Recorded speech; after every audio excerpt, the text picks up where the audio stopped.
கமலத்தம்மா இயற்கையாகவே தர்ம புத்தி உண்டு. அது இந்தூர் வாசனை, அவா குடும்பத்து வாசனை எல்லாம் சேர்ந்து நல்ல குடும்பம், நல்ல ஆஸ்திக குடும்பம்.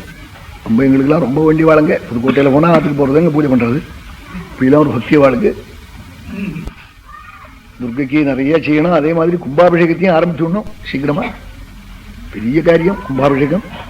ஒருத்தரும் மனசுல சிந்து கோனேராஜபுரத்தில் கும்பாபிஷேகம் நடந்தா அது மாதிரி இன்னொரு கும்பாபிஷேகம் இதுக்கு முன்னாடியும் நடந்திருக்க முடியாது, பின்னாடியும் பண்ண முடியாதுன்னு அப்படிதான் நடக்கும். அதுல ஒன்றும் சந்தேகம் இல்லை.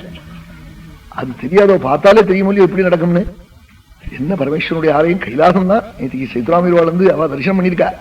பண்ணியிருந்தாலும் நேற்றுக்கு வந்து பார்க்கணும். ரொம்ப சிவதர்சனத்தில் ரொம்ப பிரியம் வாழ்க்கை.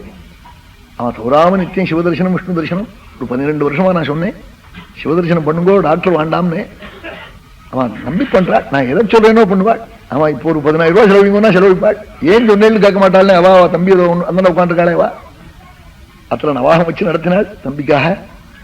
நவாகம்னா ஆச்சரியமா நடத்தினாள். அவன் அந்த ராம பிரதிமையை பார்த்தா அப்படியே அயோத்தி மாதிரி, அப்படி சொர்ணத்துல பிரதிமை. குழந்தை மகாபுட்சாலியான குழந்தையா பிறந்திருக்கான். எல்லாம் நம்பி நம்பி செஞ்சாள். அவள்லாம் வந்து வாஸ்தவமான பரிபூர்ணமான நம்பிக்கை. அவ சிவதர்சனம் 10-12 வருஷமா நான் சொன்னேன், சிவதர்சனம் விஷ்ணு தரிசனம் நிச்சயம் 2 காலம் பண்ணுங்க, 8 வருஷம் உங்களுக்கு ஒன்றும் பண்ணாது அப்படின்னு சொன்னேன். டாக்டர்கள்லாம் ஆச்சரியப்படுறான். தவறாம போய் பண்றாள். நிச்சயம் சிவதர்சனம் விஷ்ணு தரிசனம் பண்ணிட்டு இருக்காள், க்ஷேமமா இருக்காள். இது மாதிரி சிவதர்சனம் எல்லா ஊர்லயும் பண்ணலையேன்னு வருத்தப்படுறேன். அவன் ஆலயம் விஷ்ணு ஆலயம் மங்களமா இருக்கு. நேற்றுக்கு போய் பார்த்தேன். ராமனும் வரதராஜனும் ஜொலிக்கிறார். பரமேஸ்வரன் இங்கே ஹரிஹர அக்ரே ஹரிஹி ஹரஷ்ச.